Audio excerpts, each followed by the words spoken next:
the Long Shot Podcast. We're having a great time in 2023. I am one of your hosts.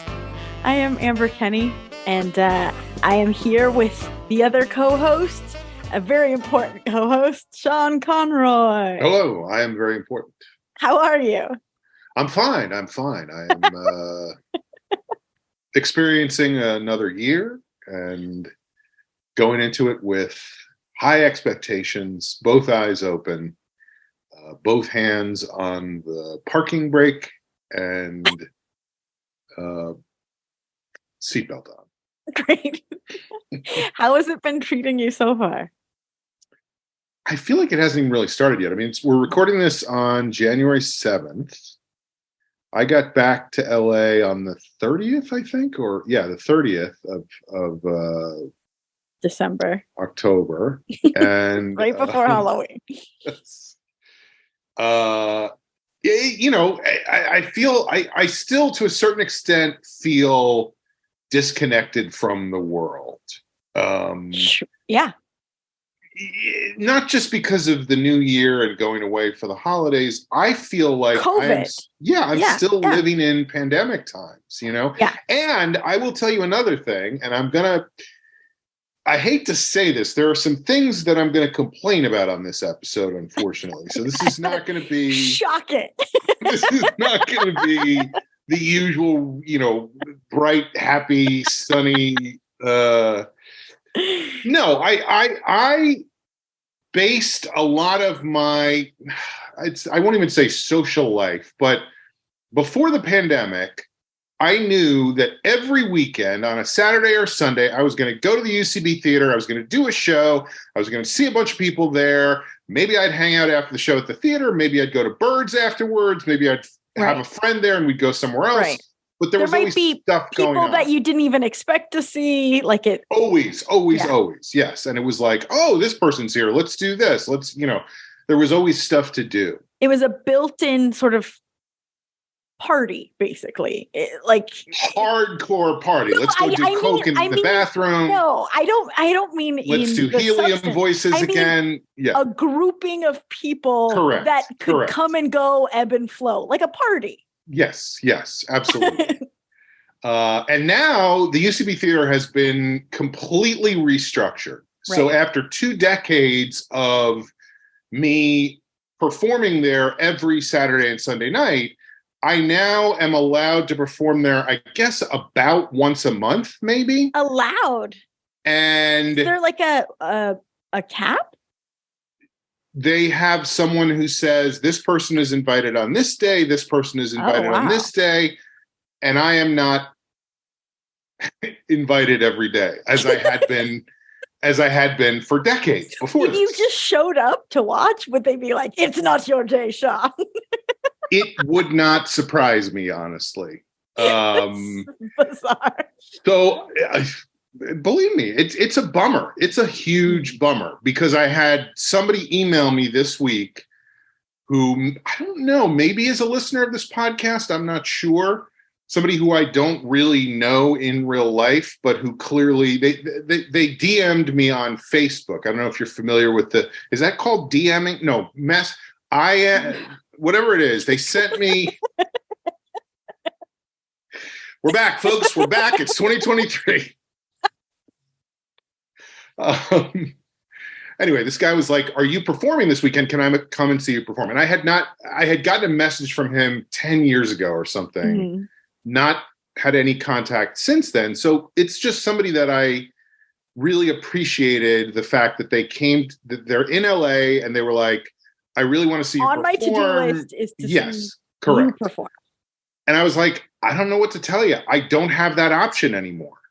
And again, I will point out that for 2 decades, if anybody said to me, I'm in LA, can I come see you perform? I would be like, yes, come to this show. It's in 2 days. It's in 3 days. Come to this show. I don't have that anymore. And then somebody else messaged me yesterday on Instagram. I don't know if that's DMing or sliding into or, whatever it is. I got a message from somebody else who was like, I have a friend in town. I really want him to see the best. So where are you performing this weekend? And I was like, that's very kind. Yeah, that's what I said. I said, hey, flattery will get you everywhere, except not this time because I am not scheduled to perform this weekend. I'll be honest, I was really bummed out about it yesterday. I was like, this is not a feeling I am familiar with because for whatever it's worth, you almost like took it for granted that you would have this performance and stage and socialization time. I did because I had taken away because I had worked at it for so long in a way that was successful, Right. And then people were like, no, sorry, not interested anymore. And that's not easy to deal with. Yeah. I have heard from my friends who do stand up, like a similar. LA is famously a tough town to get a lot of stage time. Correct. But it seems even worse right now. And I don't really know what accounts for that. But yeah, I don't know. I'm sorry. Well, it could be. I mean, this is in professional basketball. If you've ever read Bill Simmons' book about professional basketball, I haven't. I recommend it. I think it's great. Okay. He talks about this precipitous drop-off that professional basketball players all come to at a certain point in their career where, they're arguably. Like they're football, the young, hot thing. Or just like the greatest athletes in the world. These guys are performing at an incredibly high level, and then they reach a certain point in their career. It's not always the same for everybody, but it has to do with age and conditioning and diet and all the things that and probably I have not done anything on wear and tear. But all of a sudden, once it starts, it is completely a nosedive. There was one guy in baseball this year, I think. I can't remember what it was, but it was like he had a bunch of terrible years, and then all of a sudden he hit a bunch of home runs this year and set a new record of some sort. And they drug tested him every single day. That was, of course, the suspicion was that, but somehow it came out that he was not using steroids. It was somehow he had this accomplishment. Who knows? But anyway, so maybe that's what people are seeing in me. Maybe they're like, this guy has reached the age where he has dropped off precipitously in terms of performance and ability and intelligence and being able to come up with interesting, fun things. So we are not interested anymore in seeing him on our stage. Whatever is the case. I don't believe it's personal. I think it's probably just a saturated market. There's more performers than shows. Mm-hmm.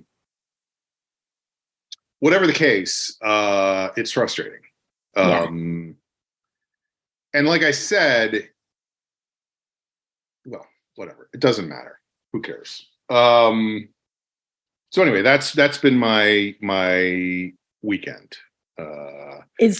Is wanting to have a show to tell people to go to, but not having one, right? Right. I'm just sitting here wanting and not having. I want and I don't have. That's the opposite of Zen.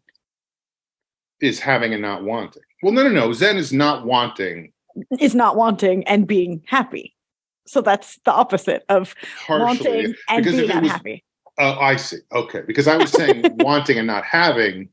And the opposite of that would be having and not wanting, but part of Zen is not needing. Wanting. So maybe you have, maybe you don't have, but it doesn't matter either way. Exactly. So yes.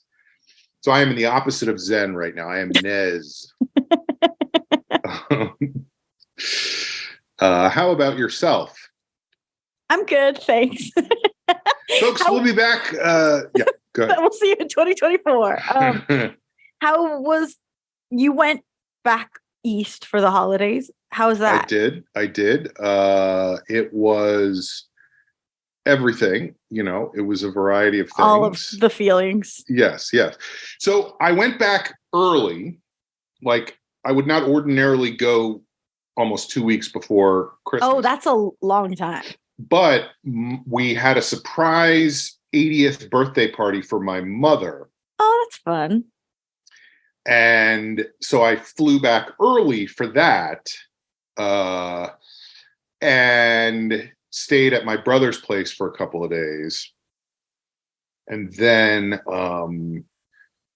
after the party, I went and stayed at my parents' house. Unfortunately, my mother was not aware that I was going to be there because it was a surprise party. So she had invited some friends to come and stay for a few days in their place. And it was tight quarters. Full house. Yes. Well, and it's always the greatest feeling to be a guest somewhere and people are like, oh, I didn't know you were coming. Like it doesn't make you feel welcome. Yeah. Yeah. It was one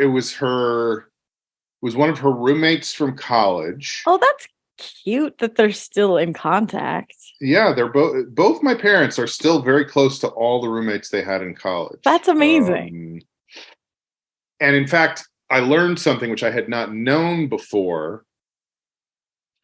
So these women all went to college together, and then they graduated from college. They all moved into an apartment together in New York City, which I don't remember exactly where it is, but it was somewhere on the east side in the 20s. Madison Avenue, something like that. But the thing I learned this weekend as they were discussing it was that the previous occupant of the apartment they lived in was the libertarian writer Ayn Rand. She had lived in this apartment with her, I don't know, painter husband or something. So they took over this apartment from her. And when they moved in, it turned out that she was such a libertarian that she had not paid her electricity bill for like a year before they moved in. So did they have to pay her debt? No, what ended up happening was eventually the power company sent a person to come to the apartment and say, you have not paid this electricity bill for a year. And that is unfair to us as a power company because we have equipment that we have to service. We have employees that we have to take care of. We have pension plans for them. We have health insurance to cover for them. So she doesn't believe any of those things. I guess not. Yeah, she was not on board with that stuff. But so this guy showed up at this apartment where there were these 3 22-year-old women living. And my mom said, we baked some rolls and we made him some coffee and we sat him down and he had the time of his life talking to us. And then he left. And that was the last we ever heard of it. So wow. Yeah. They seduced him with pretty much rolls. Yeah. Probably cinnamon rolls or something like that. But it was but anyway, so it was not just being in this small place with my parents, but with my parents' friends. And they were very nice people. They were lovely. Sure. I enjoyed them very much. And I'm not just saying that because I think the husband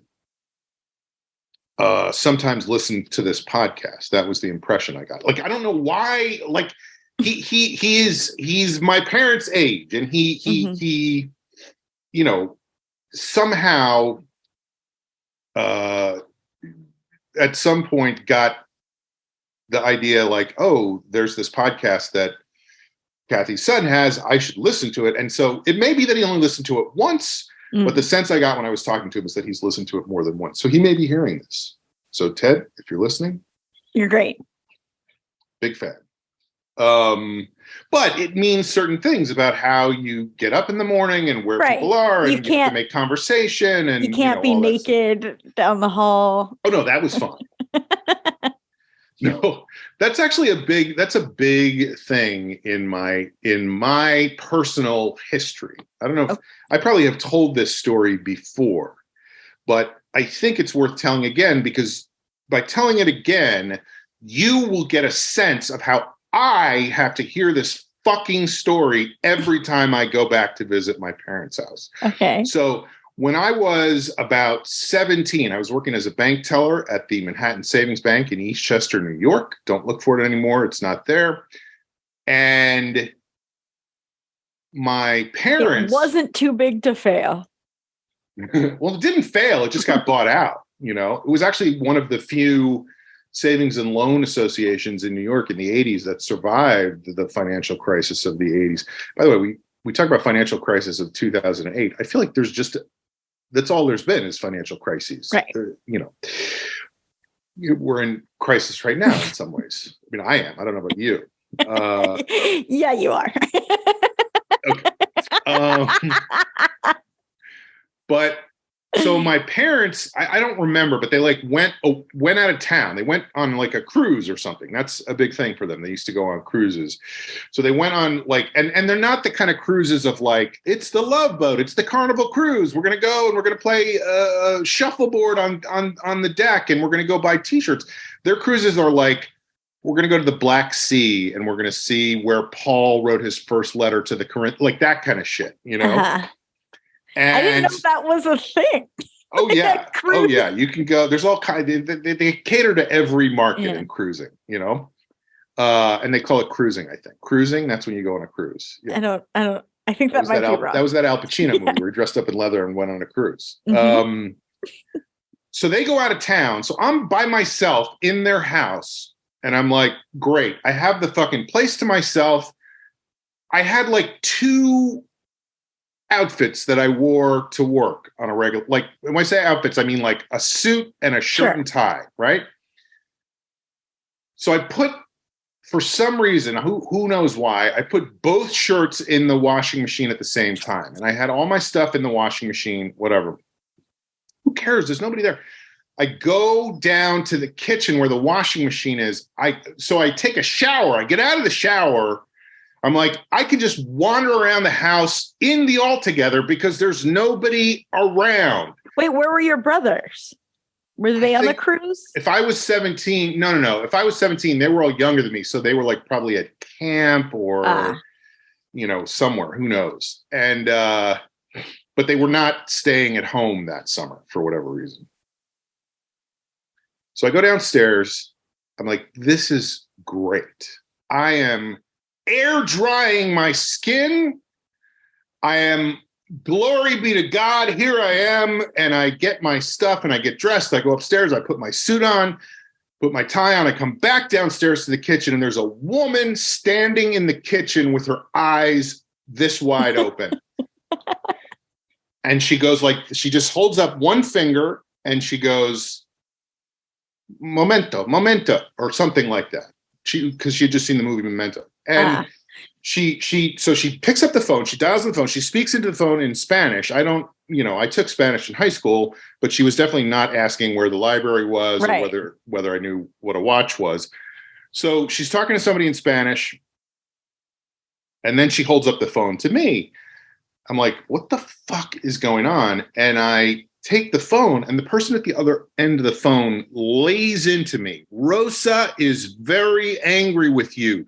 She says you are walking around with no clothes on, and she is there to clean the house, and she thinks it's very, so apparently when I came walking downstairs, rather than saying, hey, I'm here, this woman hid behind the furniture and waited until I got my shit and left, and then called her friend and was like, this guy is flashing me in this house. This child, by the way, I was 17. Right. My nephew turned 17 today, and I was thinking about how young that is, like how insanely.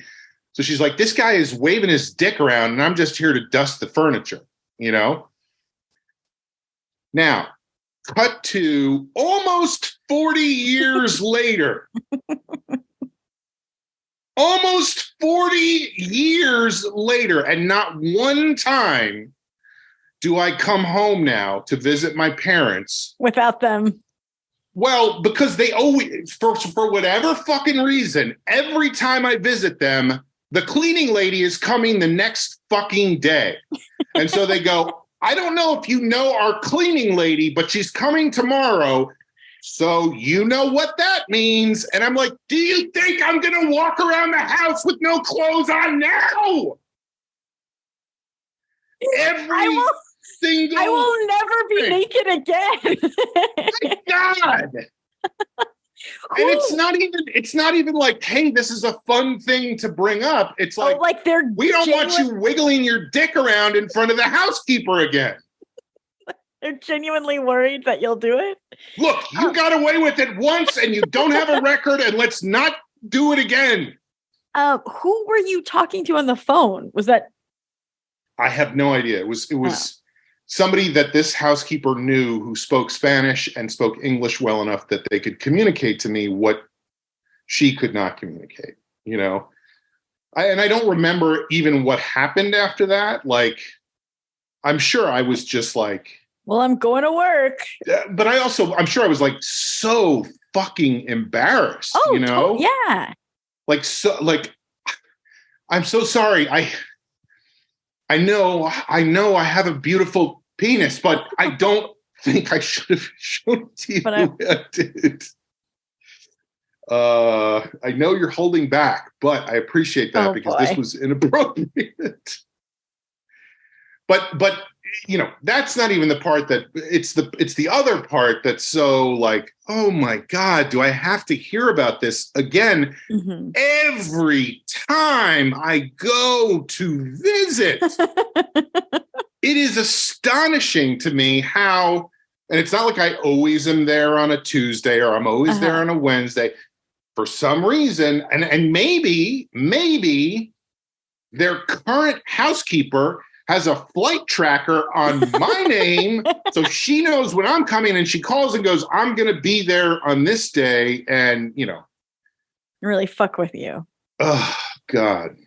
So, anyway, the nudity thing is an issue in my house as well, you know. I got a bubblegum cigar on a road trip when I was maybe...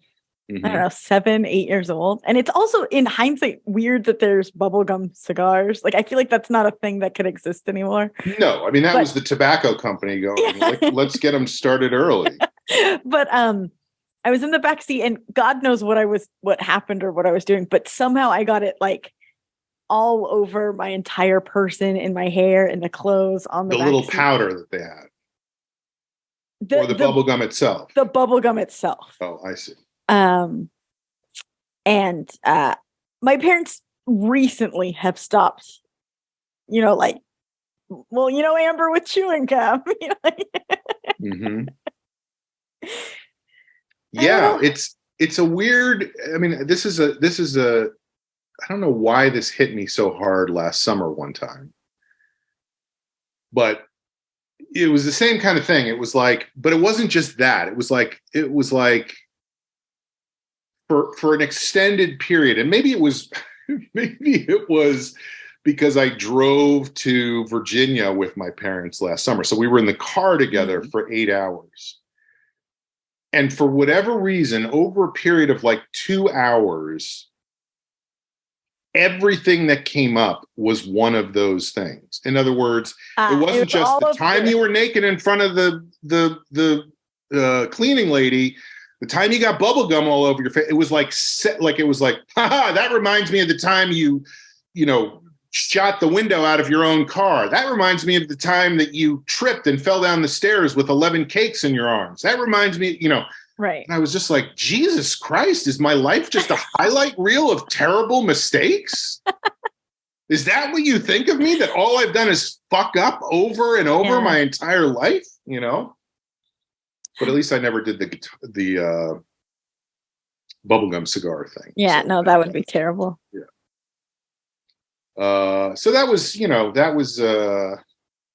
stuff that went on in my mind in the last few minutes that I just opened up about. Didn't really. Anyway, we had this birthday party for my mom. It was great. She was surprised. Oh, good. Which was hilarious. Yeah, it was good, and there was a lot of people there. All the kids said stuff about, you know, her. Yeah. I'm guessing. Yes, we roasted her a bit. Oh no!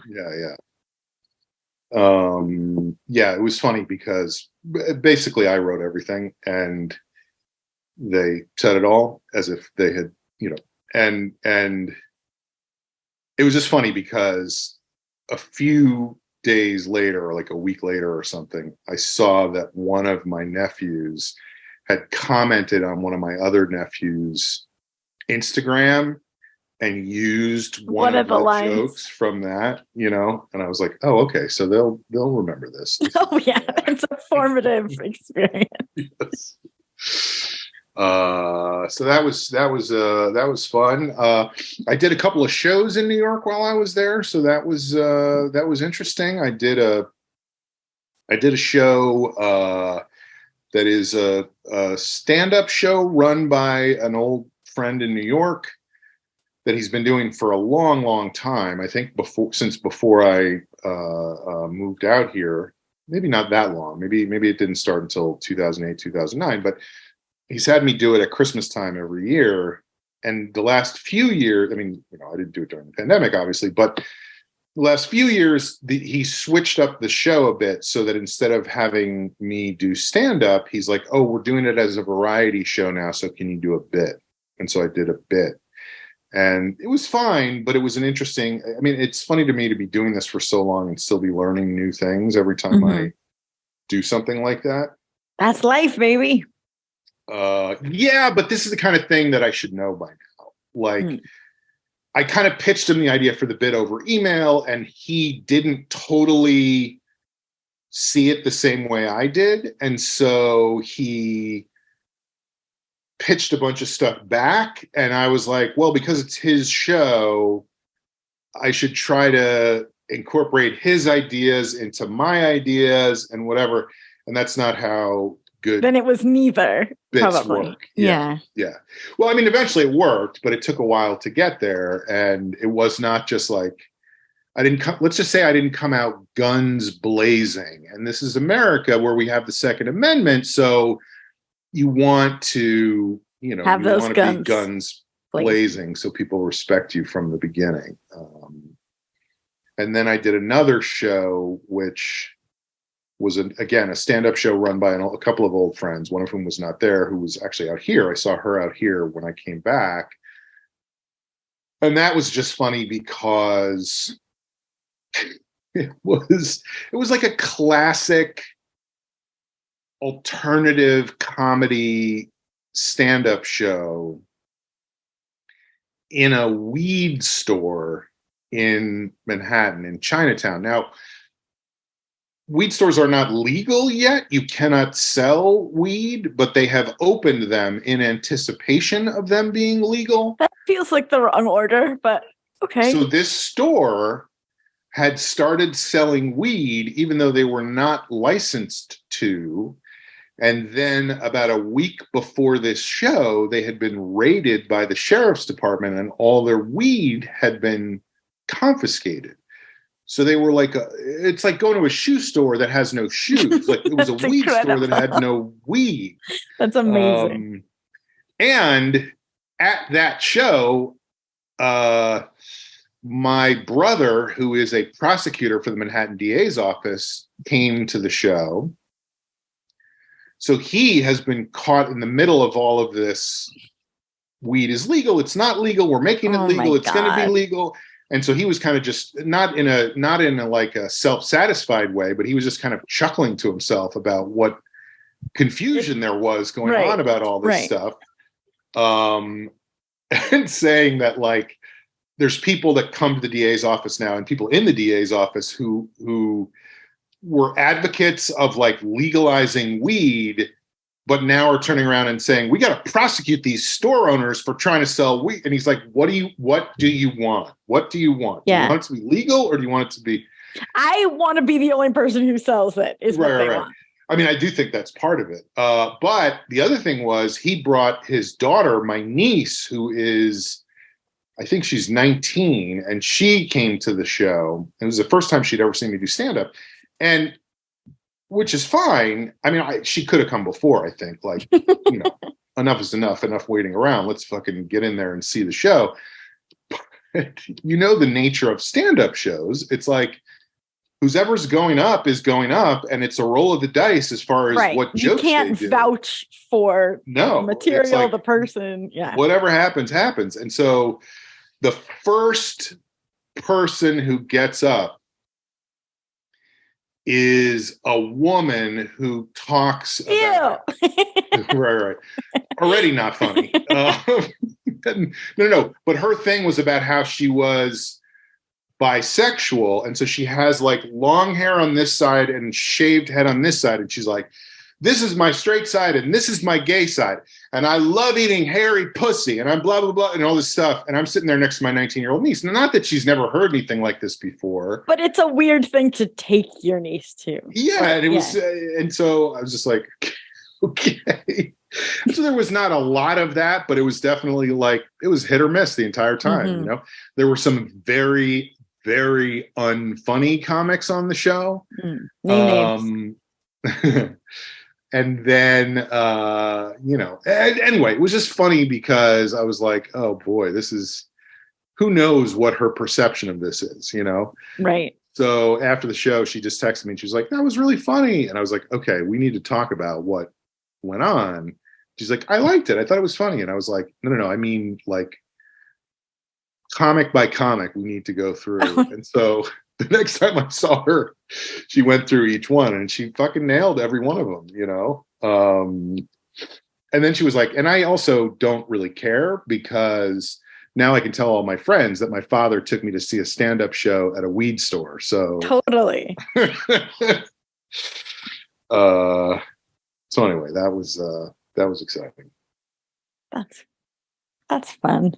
And that was my, you know, then we had Christmas, we had dinners, we had, you know, lots of all of the normal stuff. How was traveling? I know it's been really chaotic, the flights. Well, I got lucky because I went in early. So I think there was a big storm right after I got to New York that screwed up a lot of people's travel plans. And then on the way back, I thought, so a day or two before I headed back was when the Southwest thing happened and all these flights had been canceled. My same brother and same niece were going to fly down to see my nephew play in a basketball tournament down in Florida. And my nephew's team made it out, but my brother and his daughter, just their flight got screwed up. So there was a lot of like driving back and forth to the airport and when are we going to go? And they ended up not being able to go at all, which kind of sucked. They were just going to have fun going down there. But I got to the airport way early the day I was flying out and had no problems. Oh, great. Ended up, I shouldn't say that. I did have one problem,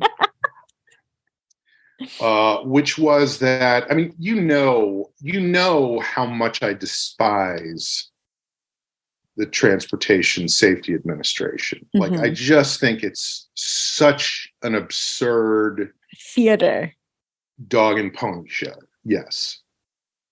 And so all it does is inconvenience everybody, and you have to take your shoes off and your belt off and your jacket off and your laptop out and your iPad out. And you know.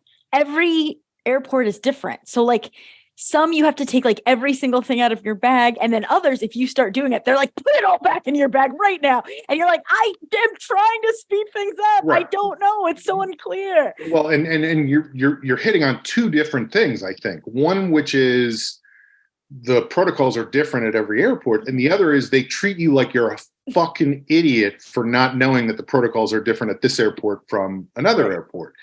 Just annoying. But this time it actually went a step further for me, or a step farther. I'm not sure which is the appropriate. Is it DM or I? No. So I go through the thing. I take my belt off. I take my iPad out. I take my computer out. I take my shoes off. I take out my cyanide capsules from my teeth, put them in the little thing. It goes down the line. I come through. The guy goes, hold on, sir. Hold on. I'm like, yeah, what's up? He goes, take a look at this. We're going to have to. And I look, and there's like a stick figure on a digital screen of me like this with a big square over my dick. Again, I hate to keep talking about my dick in this episode. What is happening in 2023? But there's a big square over my crotch, and he goes, "We're gonna have to do a body search, sir." No. Yes. Were you wearing like I was wearing a cod piece or whatever? What's it called? Yeah, cod piece. No, and I knew there was nothing. I mean, I knew it was like a mistake or a glitch or whatever. So I'm already like irritated by it, right? And he's kind of in my face, like, sir, I'm going to need you to stand right on these spots, and you're going to have to put your arms at your side. Here's what's going to happen. I'm going to do this, and I'm going to do this, and I'm going to do this, and I'm going to do this. Now, do you want to do that here, or do you want to go to a private location? I'm like ramping up, and I'm like, let's just fucking do it. Let's do it right here, right now. Do it. Let's do it live. We'll do it live. And he did it. You know, I mean, he went up inside not inside my pants, but like shoved his hand up between my leg and my testicles on both sides and like across the top and rubbing back and forth and punching. And it was like a speed bag exercise, you know? And then in the back too, you know, yeah. And I was fucking rip shit by the end. Sure. I was that's molestation. Like it was so deeply intrusive. I mean, on the one hand, it was kind of the most action I had gotten since the beginning of the pandemic, you know, unfortunately. But I was furious, and I know they do this shit all the time, you know? Mm-hmm. And so he goes, so I couldn't help it. He goes, okay, sir, you're okay. You can go. And I said to him in a loud voice, mm-hmm. I said, oh, that's great. I passed the fucking Dickie check. Now, what is a Dickie check? I think I stole that from the Richard Price novel Clockers, where the cops roll up on the drug dealers and go, Dickie check, just to embarrass them because they pull their underwear down in front of everybody on the street to see if they're hiding drugs in their underwear. So anyway, I scream at this guy, I passed the fucking Dickie check. And he goes, hold on. You know what?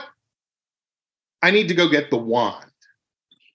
So he leaves and comes back. You shouldn't have said the thing about the Dickie check. But this is the problem. I mean, this is one of the problems. Right. It isn't about safety. It's about his ego. It's about dehumanization. It's like you don't exist anymore. You're just a mindless piece of shit going through this, like, let me put my things here and hold my pants up and blah, blah, blah, blah, blah. Like, it's a fucking joke. Mm-hmm. And so anyway, I looked up a couple things about the TSA, and there's a thing that actuaries do in terms of what a safety precaution costs. In other words, how much are we spending to enforce this safety precaution? Versus and how many lives is it saving? And so how much per life is it costing us? A seatbelt. Do you wear your seatbelt in the car? Every single time. So I comically do. I think I came of age at a time where it was a big deal. It was becoming like the law. So now, I think Jeff makes fun of me. Like if we're just like sitting in the car, I'll have my seatbelt on. He's like, but yeah. It's just by rote at this point. Like I don't ever think about it. It's just on me whenever I get in the car. And if I don't have it on, I'm very aware of it. Like in other words, if I'm driving into the garage, I'm trying to think, my brother, another brother, went to another basketball tournament for another nephew during the vacation and left me his truck while he was gone. He has a giant pickup truck, like a Ford, I think it's called a Ford Behemoth or something like that, Leviathan. And so driving into my parents' little gated community, I couldn't reach the buttons to open the gate. So I would have to open the door of the truck and lean out and over which meant take my seatbelt off. So I'd get back in and start to drive back up the driveway to their place. And all of a sudden I'd be like, oh shit, I don't have and meanwhile, I'm not even on the road anymore. I'm just in a driveway, you know? But anyway, so a seatbelt per life, the expense of enforcing seatbelt laws for every life saved costs taxpayers $138. It seems worthwhile, you know, $138 to save someone's life. Yeah. That seems worthwhile. Apparently the sort of rule of thumb, and there's no rules, obviously, this is all just kind of made up statistical estimations, but the rule of thumb is if it's less than $10 million, it's worth spending that amount of money to save a life. That's kind of the actuarial. It seems like a lot still. It does, but you know, if it was your life, you'd be like, how about 11? You know? Yeah. So I have two estimates here for how much per life the TSA enforcement costs American taxpayers per year. A generous estimate, which means that, and of course we know the TSA all started because of 9/11. There wasn't any of that shit before that. It was all 9/11. And the generous estimate, in other words, if the TSA has stopped at least one 9/11 style incident every year over the last 20 years. Which there's no way. Of course not. We'll get back to that in a second. If that is the case, and it's been 100% successful, and nothing has gone wrong, and nobody has been affected by it, they are spending $15 million per life. If 20 9/11s have been prevented over the last 20 years. That's the generous estimate, $15 million. The less generous estimate is that it costs about $670 million per life to taxpayers for the TSA to exist, just to exist, and give me a dicky check when I go through the thing. Now, the other part of this is, just to go back to the 9/11 thing for a second, this was all based on 9/11. And the term that they use in the literature about all of this, because I read more than one thing. I didn't read a book, but I read a few things about it. They call that a Trojan horse. Uh-huh. Because it's the kind of thing, I mean, so the Trojan horse was where they put all these soldiers in this horse, and then they rolled the horse up to the gate and were like, this is a gift. Right. Take it inside. Have fun. And once the horse is in, they're not going to have another. They're not going to go again. Like, you know what? The Trojan horse thing worked once. Right, right. What if we pack another horse with soldiers and roll it up to the gate? Right. And tell them it's a gift and they'll let us in again. It's just not going to work the second time. And so the 9/11 hijackings were so specific and so done in such a way that an incident like that will never happen again. Right. And so this whole agency exists purely for psychological reasons, so that people think nothing bad will happen. Right. And also to give people like this guy who felt me up the opportunity to do that to people. Right.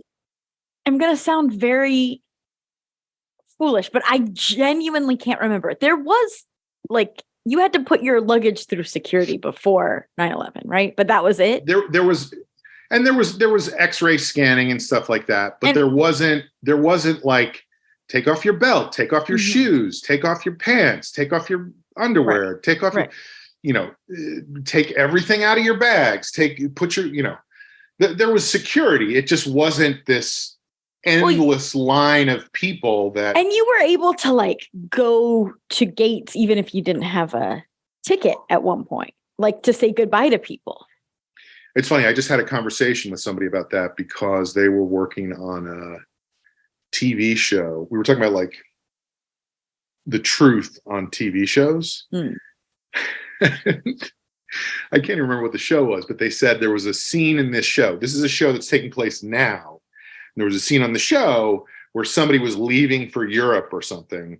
and their friends wanted to say goodbye to them. And so they just walked them to the gate. So as they were boarding the plane, the friends were there going, have a great trip, you know? And it's like, that just can't, that's not, there's something about that just like your mind goes, ding, that's not correct. So yeah, there was security, but like I know somebody who, this actually might have been after the 9/11 thing, now that I think about it, but had a gun in his bag and just forgot and like put it through, and then nobody noticed. And then on the way back from like went to Japan or something, and on the way back was like, just so you guys know, this was with me when I came and whatever. And they were like, you can't bring that back. You know, like, why did he bring a gun to Japan? Well, it was somebody who works like security for stuff, you know? But anyway, the whole thing, like I said, I've always had a bug up my ass about it. I don't have a bug up my ass anymore because that guy found it and took it out. In the Dickie check. Yeah. The butthole in Dickie check. But I've always had a bug up my ass about that stuff. And now I'm like, even more, it's just so ridiculous. And part of it is what you're saying, how they just fucking yell at you the whole time because you're an idiot piece of shit for doing this. Well, it's so dehumanizing. Like that's what bugs me about it, is that you're not a person anymore. You don't have any autonomy over what you're doing or where you're going or how long it's taking or what you're allowed to do. And like, even the thing about where I should not have said, I passed the fucking Dickie check, that was him going, wait, you don't get to say whatever you want. You stand right there or you're not getting on your flight. And I'm just going to keep you here for 10 minutes to inconvenience you. He didn't know it was 5 hours till my flight. So I was happy to waste that 10 minutes. But he was just doing what he could because it was a power trip for him. Yeah. You know? Well, and there should probably be like a universal process across the country. And it also is unnecessary. Like there's so many things I could deconstruct, but also it would be just very easy.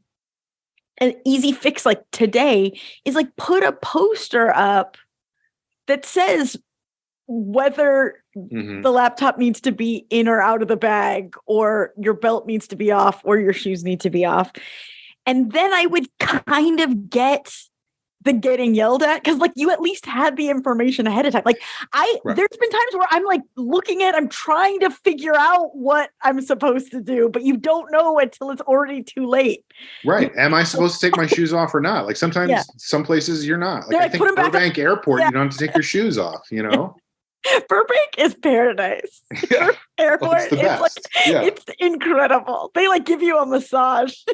And it's like it's a block from my house. I can walk there. You know? I know. It's unreal. There's literally, we can talk about the Burbank Airport all the time, but there have been times where literally we are sitting on our couch in the living room and then we are like boarded on a plane and it's been 30 minutes. Like, there are only a few things in life that are perfect, and one of them is the Burbank Airport. So they'll figure out a way to screw it up soon. Oh, absolutely. But anyway, that was, again, I was just absolutely rip shit angry by the end of that whole thing. Understandably. And again, of course I take it personally. I'm like, what the fuck are they doing this to me for? But on a larger scale, it's more like, what a fucking waste for everybody. And even for them, like, think about it. Think about it from the point of view of the people who are doing this job, who have this raving lunatic going, oh, I passed the fucking Dickie check. And they go home that night and they're like, their wife is like, how was work? This guy, this giant buffoon with a gray beard and barely any hair on his head was like, I passed the Dickie check. I don't even know what that means. I haven't read Richard Price. I don't know what a Dickie check is. Also, I got the gist of it. There's no way you were the only angry person he encountered. Of course, everybody is. Yeah. It's crazy. And so that's what they're dealing with all the time. It's bad vibes all day. Infuriating everyone. And you're right. You could deconstruct every part of this, because then there's the machines that are x-raying people. This is another thing I learned from reading this stuff, they have to put into the machine when you're going through, the algorithm works for a man who's like a woman. 6. No. Oh. Male or female. If you're a male, they switch it to male. If you're a female, they switch it to female. So if you are a trans person or non-binary or but there's constant problems for people. I'm sure. Because what they're a like, nightmare. And then, and again, the fucking people, whatever. I read this whole thing about somebody who gets stopped almost every time they go through the thing because either it notices that they have breasts and goes, this isn't a man, or it notices that they have a penis and goes, oh, this isn't a woman. You have to go through again. Then the people who are working there go, well, you need to make up your mind and decide. And so now this person is like already dealing with being trans and then getting shit from the TSA agents because it's fucking up their algorithm. I mean, there's so many things that are so messed up about it. Not to mention, I'm going to be one of the skeptics who says it's probably $670 million a life. Yeah, although I will say, if it was my life, I would say, why not 671? As long as I'm not footing the bill. Right. But you are. That's the problem. Everybody is. So that was my whole thing. It was a lot. It was a lot. I could keep going. No. It's my turn. We had a good, quiet Christmas. We were home. It was just Jeff, Smudgie, and I. We hosted Christmas Eve, so like a handful of people came over to our place, which always mean like I've inherited this from my mother, where I just like absolutely lose my mind if company's coming, and I was like scrubbing the walls and shit, like it has to be this like pristine amount of clean. But that was made all worthwhile when somebody walked in and went, wow, these walls look great. I know. But it also was Christmas. I love these walls. It was nice to have the house that clean, but I was aware of how it came from a bizarre anxiety. Like, people won't be comfortable sitting in this house if it isn't. If you ever want help, I know a cleaning person. Just do not walk around naked while that person is there. Sure. So yeah, we spent all day Christmas Eve sort of cleaning and, setting up drinks, and Jeff made a stew and, making it nice.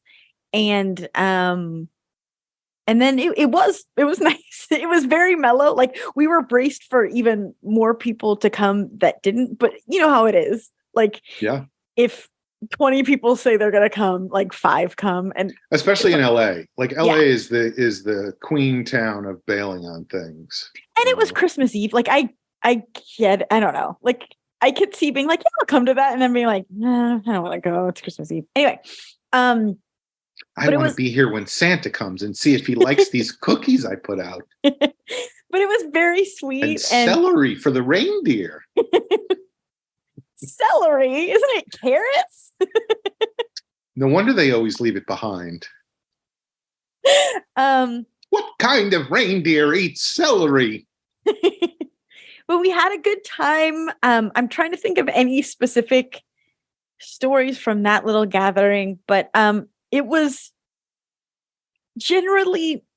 nice and mellow.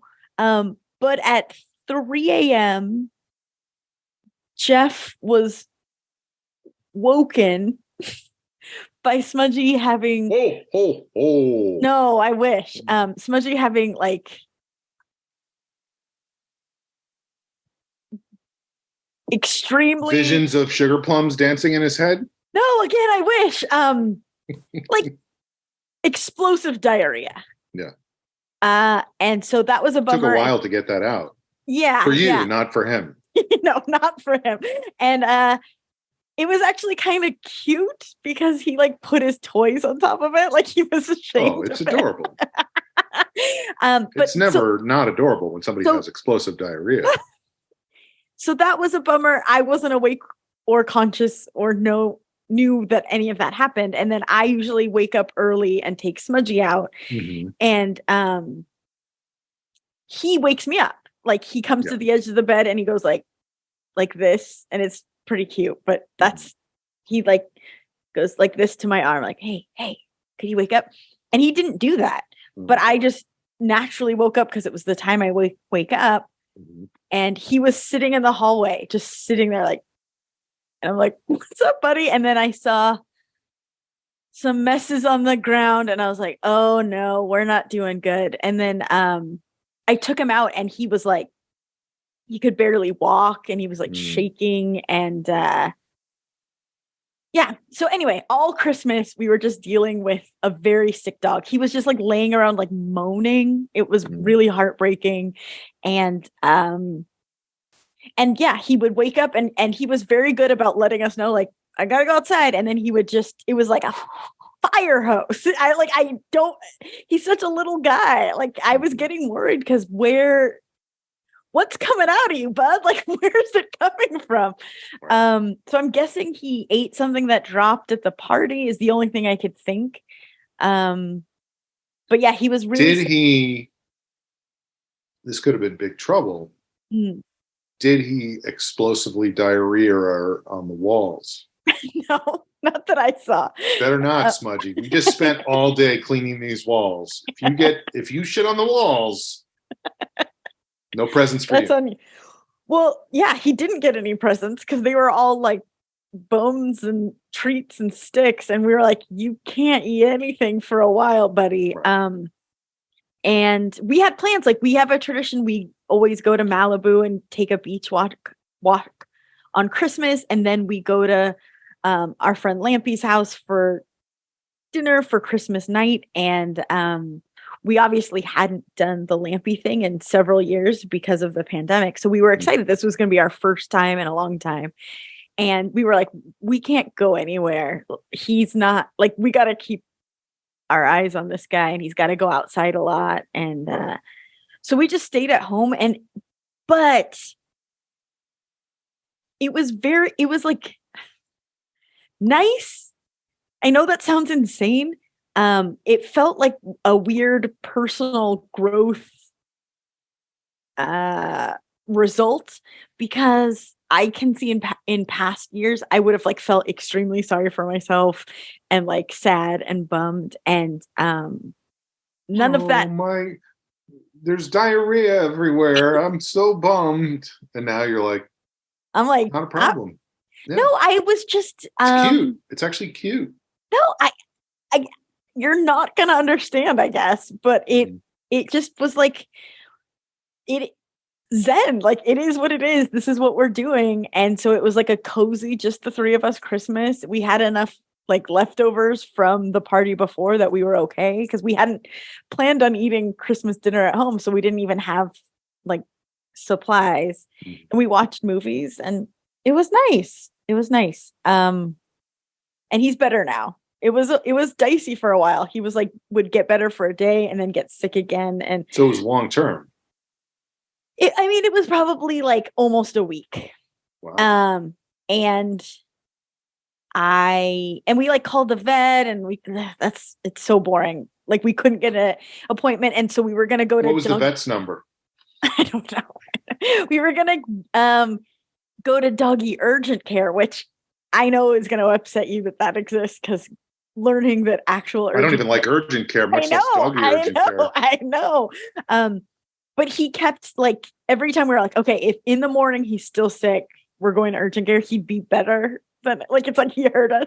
Right. But yeah, there was a couple days that I was like, oh my God, are we going to lose our dog this Christmas? Like, is that the story of this Christmas? But he's all better now.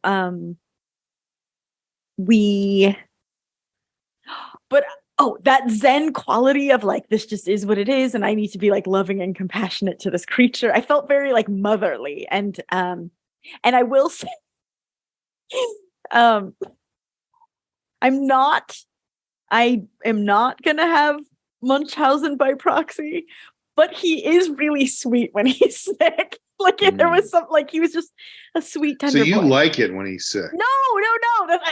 But there was a sweetness. If he was sick more often, it would be more fun to have him around. No. But so I had like the same quality on Christmas, but like a few days later, I was like, I'm extremely over thinking about diarrhea, smelling diarrhea. Enough with the diarrhea. I was like, I don't want to have a solid bowel movement. Well, and it was cold out, so we didn't have windows open. So like, I don't want to eat. It smells like a diaper in here. Like I got really over it. So I went and got my nails done for the first time in a long time as a way to get out of the house. Nice. I got a gift card from my coworkers for my birthday, and I finally used it. They look good. Thanks. But yes, I wasn't all Zen and angels. I did get very tired of it, and we are very happy that he's back to normal, and like we aren't as closely monitoring the consistency of his bowel movements. That was getting exhausting. Do you have a scale that you use? Is there like a number or like a yeah? Well, now it's cornmeal rock. We're back to just mush. like a regular shaped solid poop. For a while there, it was like motor oil. It was tough stuff. That could explain it if that was what he got into. Anyway, that's, I don't know. It makes me laugh because when we first got on the call, you're like, did you have a good holiday? I was like, no. I spent a lot of time around diarrhea. But yeah, we just took down our Christmas decorations last night, and the house feels very empty. It's strange. We got very used to that big Christmas tree and the lights, and it feels very Christmas white. Decorations are fun. Yeah. Jeff was like, maybe we need to put up Valentine's Day decorations. Like we become like a kindergarten classroom. We celebrate every holiday. Red and white lights. I mean, there's something to that, red and white. Then March rolls around, St. Patrick's Day, you have green, Well, yeah, I saw like some people have those like permanent sort of Christmas lights. And exactly to your point, they can be programmed to be different colors at different times of the year. So you could just have like white. So it's an elegant sort of white market power. Lights. No. But it's just like like a restaurant, like a nice little white light. Right. Then you can make them like red or like orange and purple for Halloween. Right. I don't know what I'm talking about. Me neither. I checked out about 10 minutes ago. So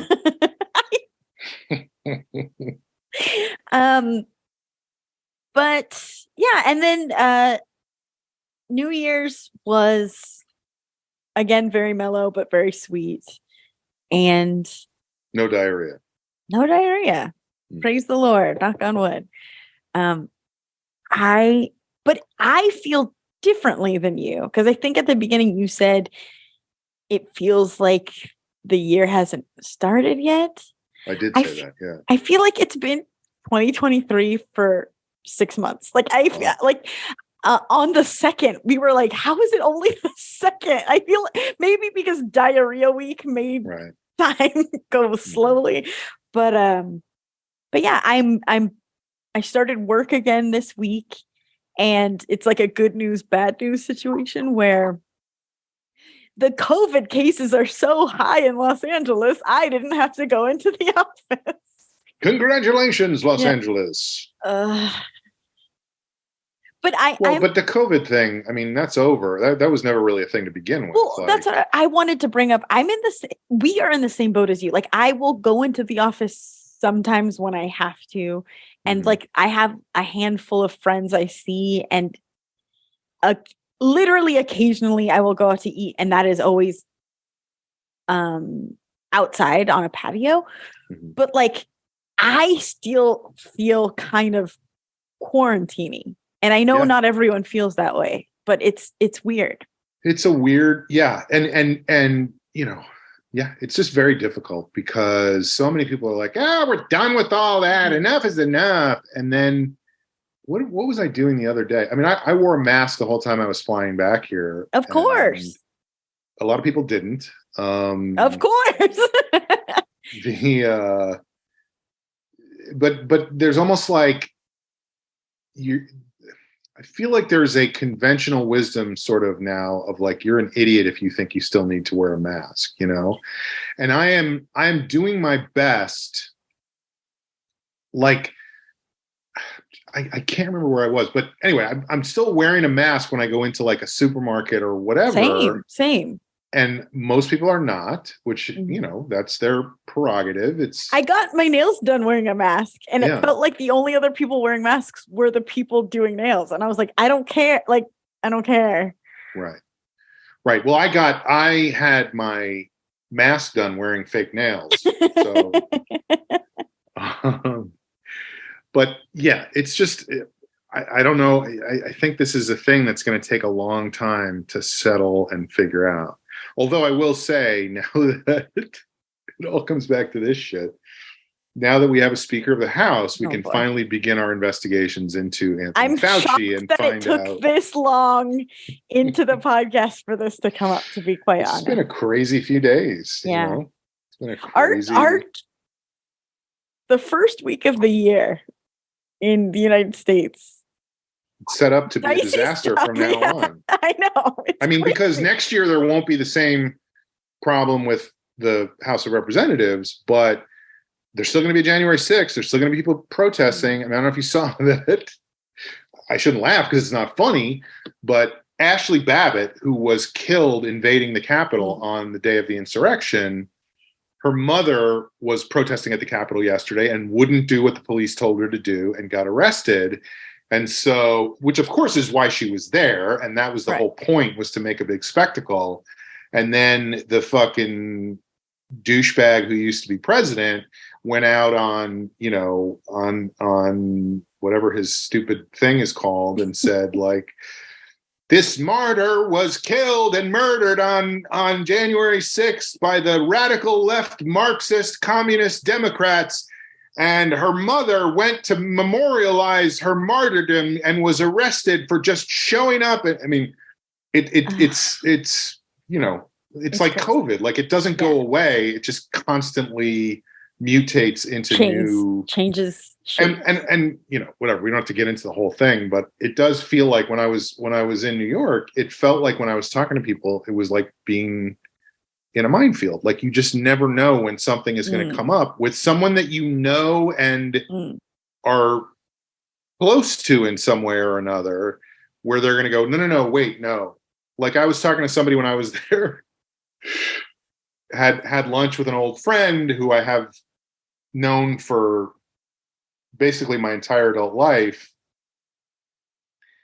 who I knew was conservative, which is fine. Like, you can have a different point of view, and we're just having lunch, and he starts talking about how these right-wing lunatics are lying about everything, and Tucker Carlson is lying about everything. And you're like, okay. Yeah. And we're like, he goes, but the left wing is just as bad. They're just as bad on the left. Like, everybody on the left is saying, we don't need to talk about Hunter Biden. And I was like, wait. What do we need to talk about Hunter Biden? Well, no. I said, so I go, hold on.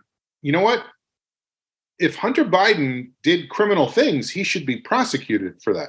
I'm 100% in favor of that. If he broke the law, go after him for breaking the law. Put him in jail, fine him, make him, give him a dickie check. Whatever you want to do to penalize him, I'm with you. But he has no truck with the U.S. government. Like, yeah, his father is the president, but he's not in office. He's not an advisor. He's not. Right. He's just a fucked up dude whose father won't stop loving him, which I respect in some way. In all of the ways, like, right. And my friend was like, you know what? I'm enjoying having lunch with you.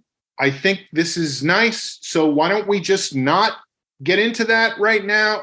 And I was like, oh, he thinks that all the shit they're saying about the Biden crime family is true, that Joe Biden is taking a cut from the money Hunter Biden, I guess, is still getting from the board of Burisma that he was on 7 years ago or what. Like, I don't know what, but anyway, I was like, holy shit, this guy thinks there's crazy shit going on. But it's also funny to not think like, but the Trump family is right. Well, that's where you go. Like, it's like, we can't even talk about this because you're seeing reality in such a completely distorted way. Do we want to get into the $2 billion Jared got after he left the White House and hooked up with Saudi Arabia, or the $600 million, whatever the daughter's name is, the one Ivanka. Trump wants to fuck? Yeah.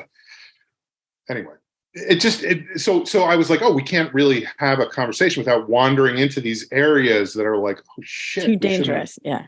Gotten into that. So what else? Anything else?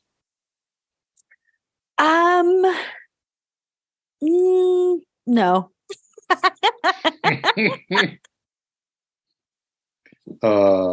Well, you're running the show. So yeah. Okay. Well, I think this is a good time to do a part of the show that we like to call parting shots. Great. So, Sean, go ahead and give us your parting shot.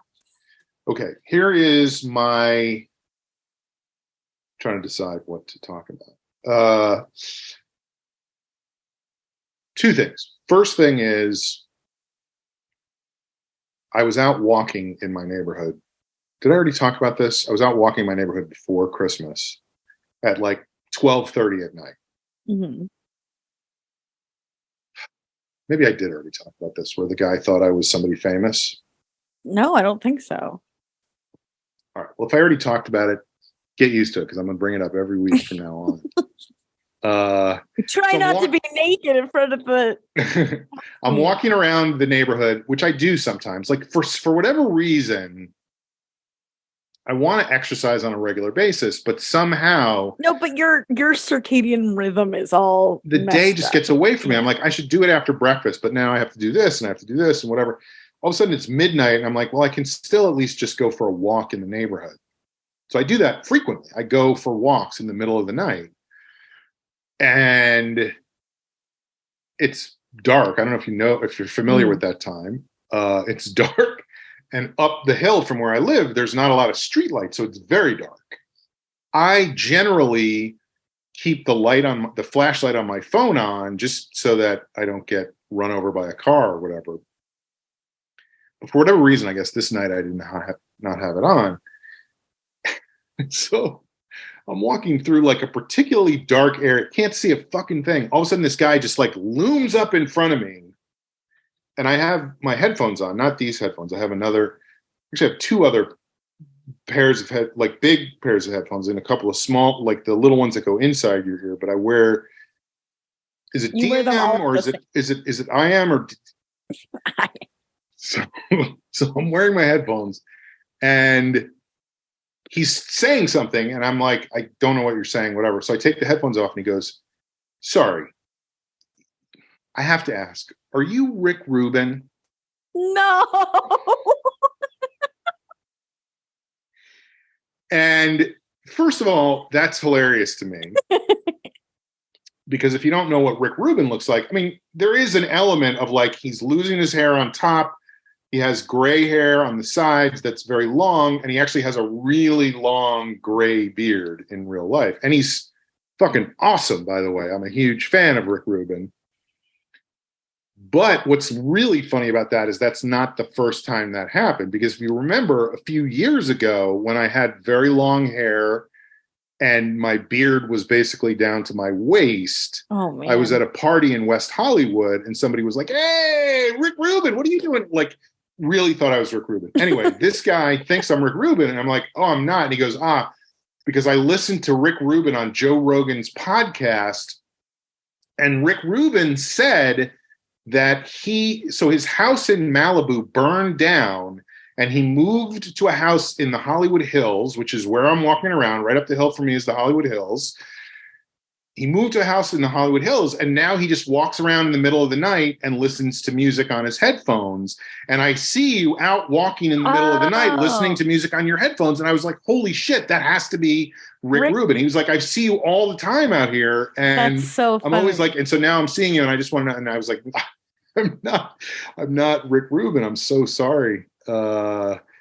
But anyway, so then the guy, he was very nice. And he was like, I come out at this time sometimes too. So we should walk together sometimes. I was like, great, let's do it. We haven't done it since then, but I'm sure I'll see him again at some point. But I mention all of this because I told some of my friends from college that this had happened. And I just think it's funny. Like, it just amuses me, I don't know why people do this. And maybe it's just a particular type of person that does this. And maybe I'm just particularly prickly about this. My sense is that a couple of the people I told thought that I was bragging about being mistaken for Rick Rubin. Like I thought I was cool because somebody thought I was Rick Rubin. And so that has become a way of going like, oh, they won't let you in? Why won't they let Rick Rubin in? Why did they do that to Rick Rubin at the TSA line? And I'm like, Jesus fucking Christ, does everything have to be weaponized in some way? Do you guys know that I flashed my dick at the housekeeper when I was 17 and I could have a criminal record right now and be living under a bridge somewhere? So anyway, that's my Rick Rubin thing. And then here's the other thing. And I feel like I want to kind of turn this into a stand-up bit at some point, but why is every magical creature in a television fantasy show from a different obscure part of the British Isles? Like they all have some weird variation of a British accent that I have to turn on subtitles to be able to understand what they're saying. I just watched some show on some streaming service. Sounds good. And there was a bunch of different characters. Some of them were elves, some of them were dwarves, some of them were magicians, some of them were human. One of them is completely unintelligible, speaking English, but you cannot understand, because not only is she unintelligible in terms of her accent, which is true of some places in various parts of the British Isles, but she was also speaking in slang a lot of the time. So it was like two levels of incomprehensibility. It was like fantasy slang? I guess. Like at one point, I forget what was it. They're about to go into battle, and there's people with bows and arrows, and she takes out a bow and arrow, and she goes, "Stand with your parents!" And I was like, I have no idea. No idea. And I watched it like 3 times. Like first, I'm like, let me see if I can figure out. "Stand with your parents!" And so I turn on the subtitles, and what she said was, "Strap your tits." And I was like, I don't know what that means. I've never heard that before. Is it like buckle up? Like what's the or like shield? I don't know. Or is it the thing of like she is using a bow and arrow, and like that was the thing about the Amazons, is they would cut one of their breasts off because to pull a bow and arrow. So is she saying like, but she was already doing it, and she was shouting it at the people they were fighting with. Yeah. Was she warning them that it was hurting her, and if they were going to use a bow and arrow, they should strap their tits? Really thoughtful. It's just like, does everybody have to have a weird, well, we've got to talk to me, Lord, because we're elves, and the elves are going to take over this. Oh, yes, elves, we're dwarves. We don't like you. Jesus fucking Christ. Can we just have one of them be like, hey, man, I'm an elf. I'm not getting involved. Or, So anyway, that's my parting shot. I love it. All right. I will do my parting shot. For Christmas, my parents, for Christmas, I got my parents what I thought was a pretty nice Christmas present. They this year finally got themselves a new bed. It's something that they've probably needed to do for a very long time. Mm-hmm. So I got them a gift card so they can get like really nice sheets, because I know that's something that they would not buy themselves, but they would also always go bare mattress. No, they use sheets, but like that is not something they would splurge on. Like they and I'm sure they would enjoy that. You know, the point of a gift, something that people wouldn't get themselves, but they would enjoy. And yeah, I thought about ordering them the sheets directly, but I was like, I think this is the size of their bed, but I'm not sure. And I'm also not sure what kind of color they would want. Mm-hmm. So I'm just going to give them a gift card. And that way they also get like the fun of shopping and picking something out. And what a blast. And I bought it and I set it up so that the gift card would be emailed to my dad on Christmas Eve. Mm-hmm. I was like, perfect.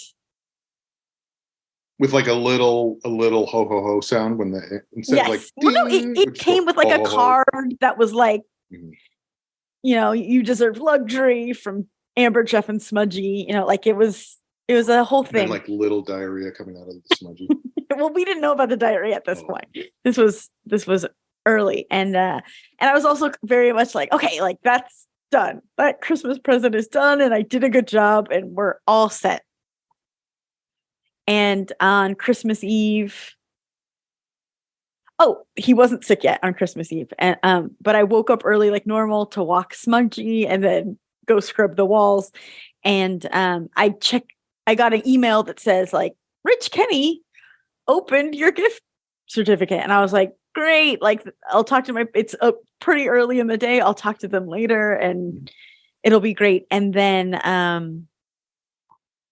I forget how it was revealed. It might have been in text messages or calls, but I was like, you know, could it have been a DM or no, it was probably on the phone, to be honest. It was probably on the phone. They slid into your DMs? Yeah, but I was like, you know, got your gift from me, you know, like I said something like that, and they were like, don't know what you're talking about. And I was like, I got an email that said that Dad opened it this morning at 5 a.m. So like, and my dad got worried. Like he was like, what? Like I think he started doubting his like sanity, and and I was like, yeah, like I don't know, check your spam, like.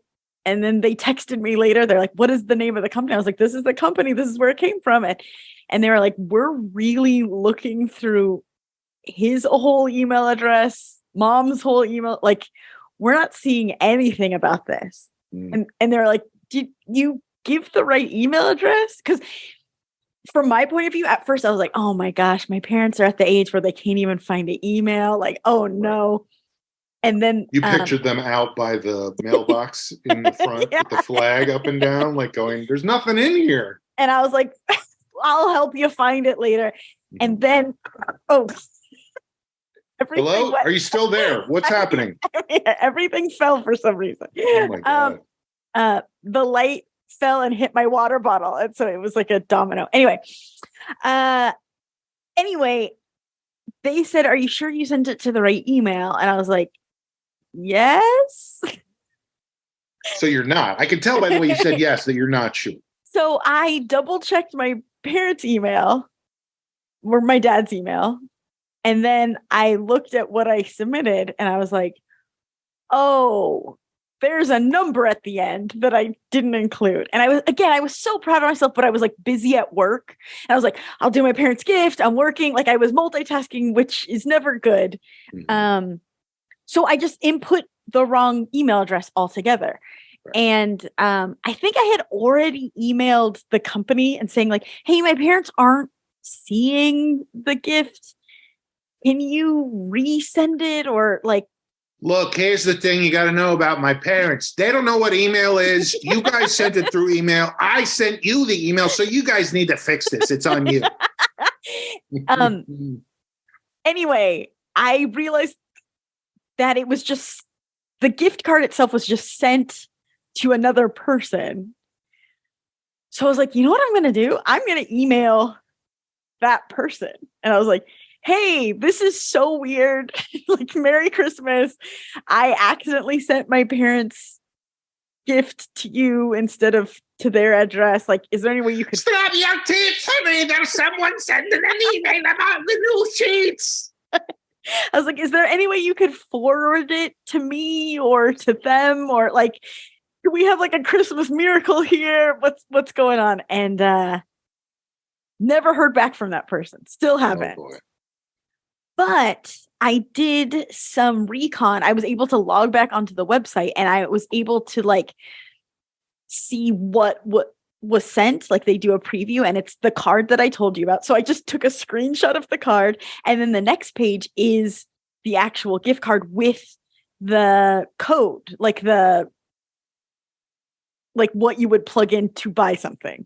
Right. And so I just sent both to my parents and I was like, buy something as soon as possible before whoever I sent it to can use that gift card. And they're like, Merry Christmas.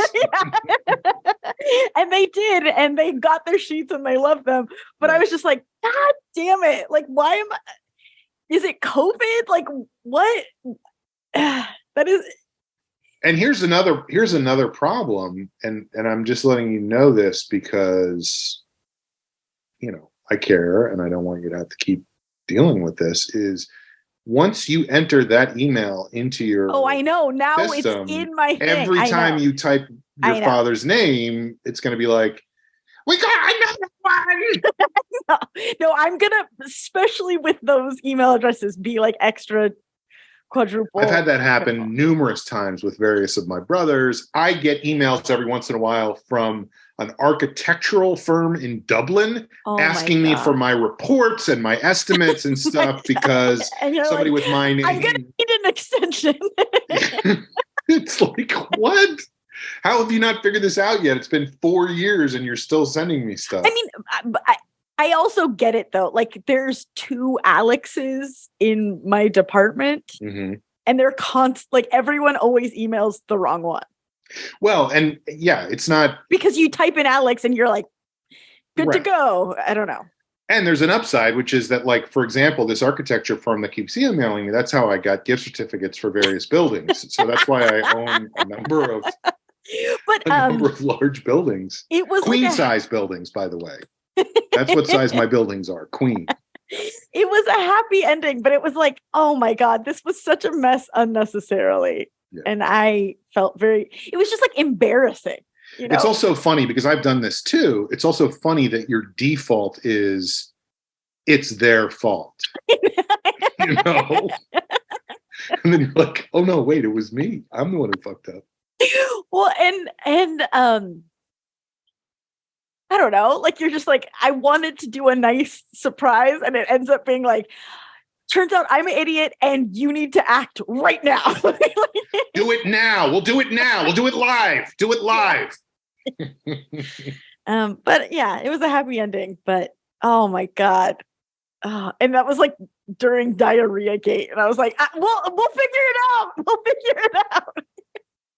No wonder the year feels so old. It's going to be a good year though. I think so. It has to be. It has to be. It really does, but I also think it will be. Yeah. But I think this is a good place to end things for now. And you have anything to plug? I don't get to do shows anymore, so I have nothing to plug. Oh no. We're looping back. Stop your teeth! Stop your teeth! Stay your claws! Stay your teeth! Happy New Year. Have a good one. You too. Yeah. Talk to you soon. Maybe I'll see you in real life one of these days. IRL. Thanks for listening, everybody. We'll see you next time on The Long Shot. Bye.